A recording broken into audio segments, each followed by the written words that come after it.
The word was Flag 1. 2 syllables. A code phrase I was told only a federal deep cover agent would know. I heard that word on a street corner at dusk, and I handed over $85,000 in cash and my father's gold watch.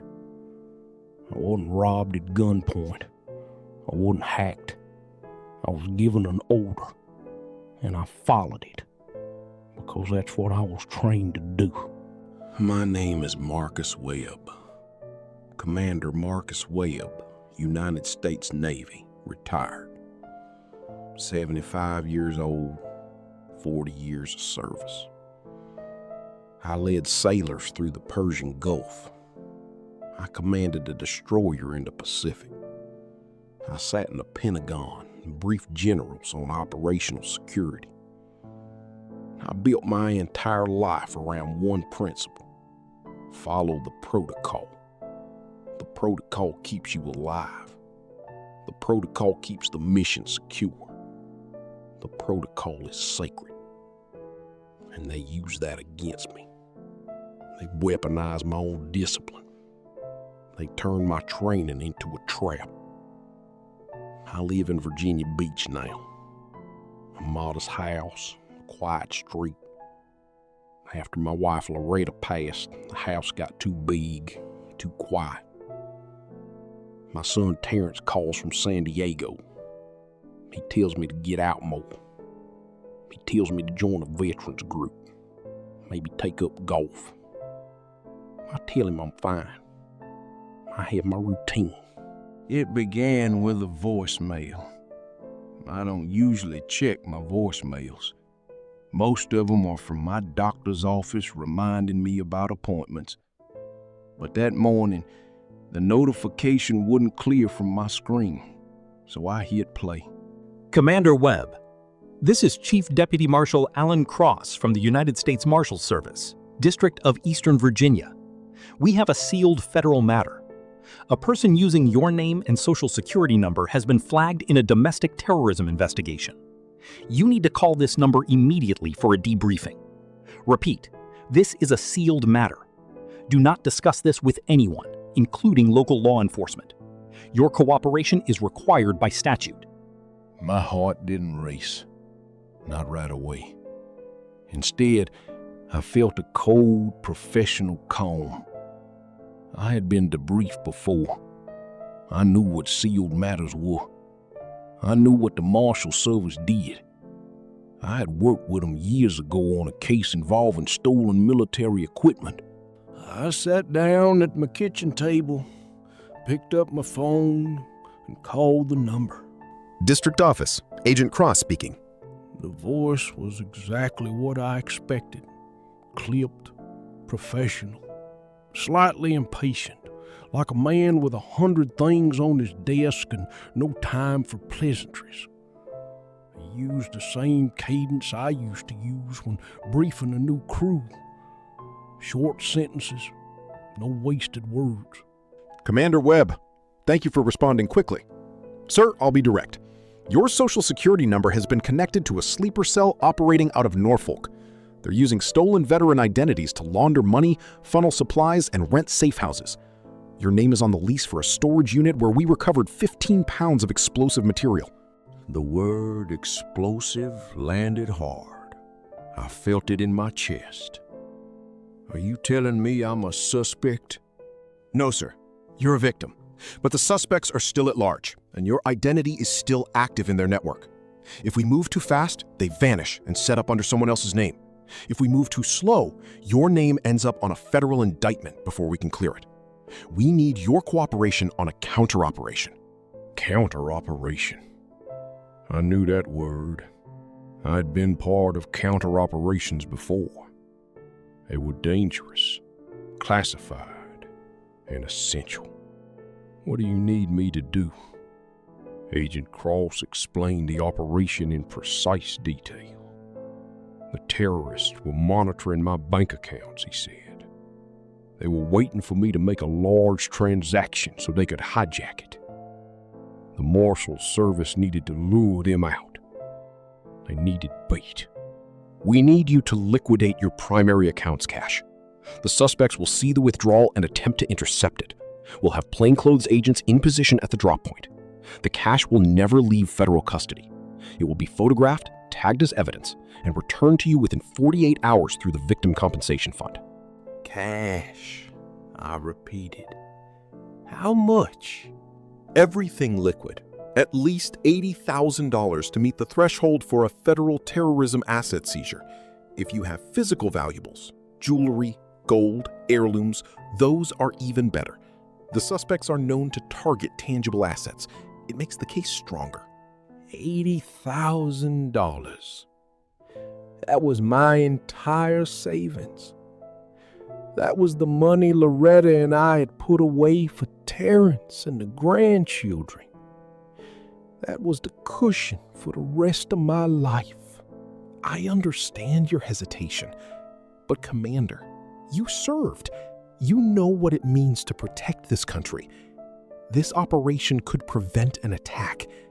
We need your help. The nation is asking. The nation is asking.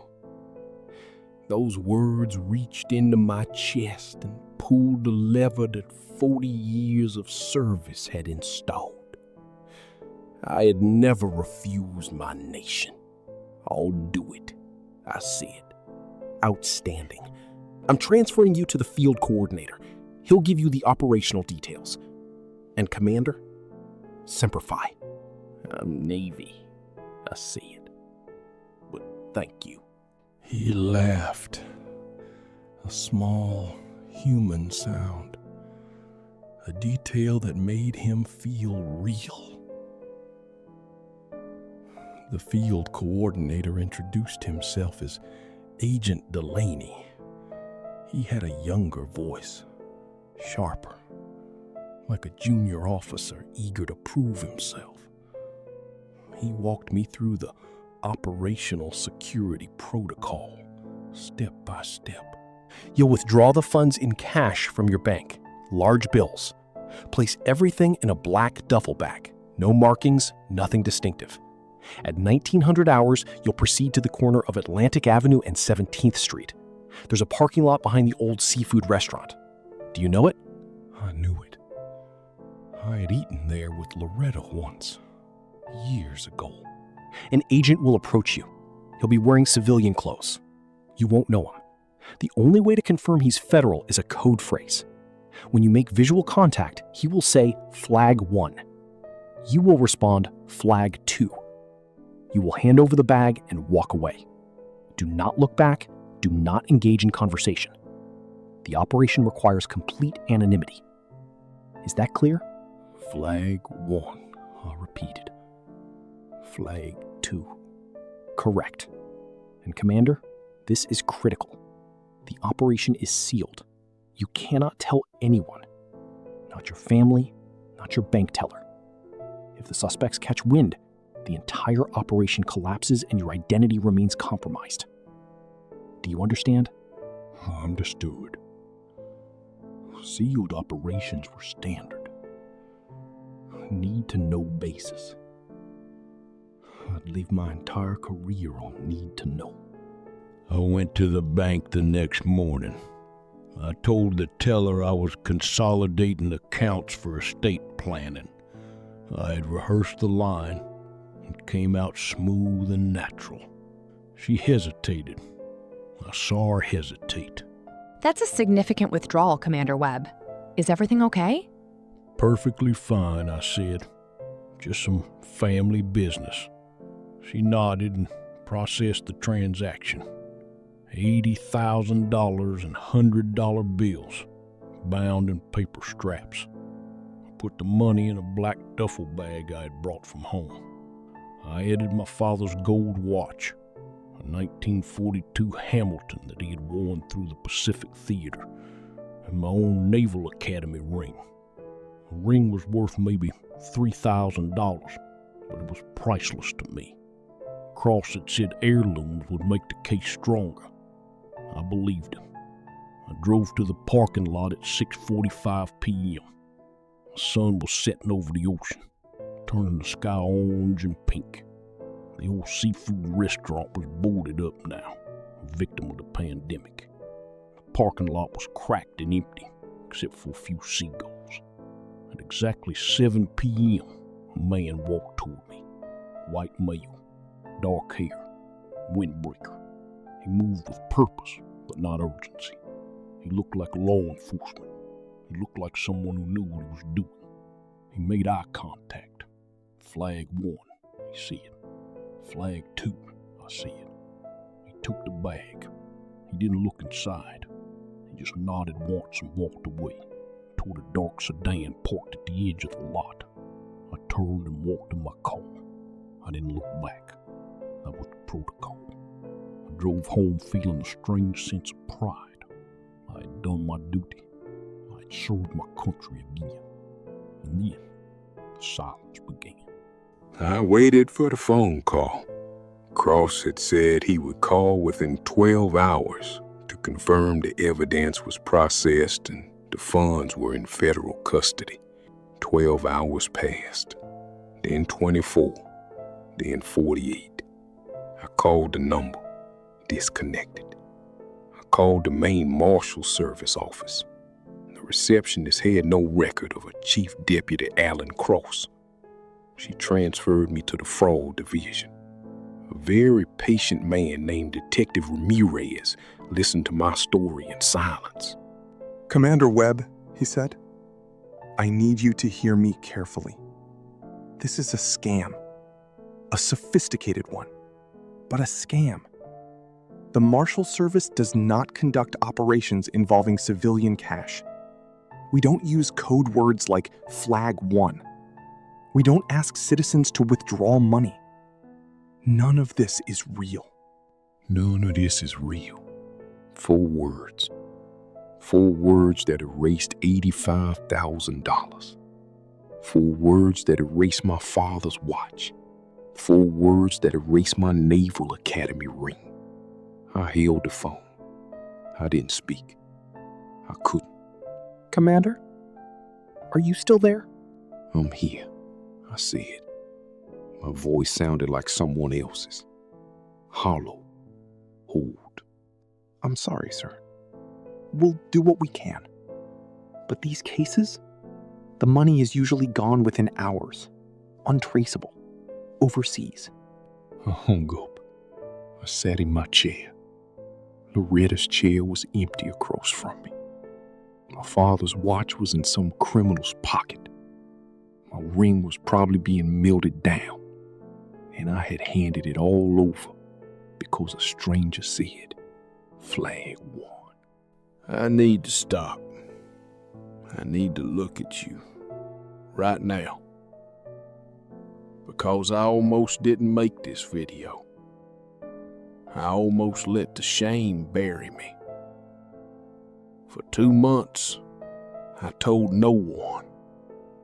Not my son, not my neighbors, not the guys at the VFW.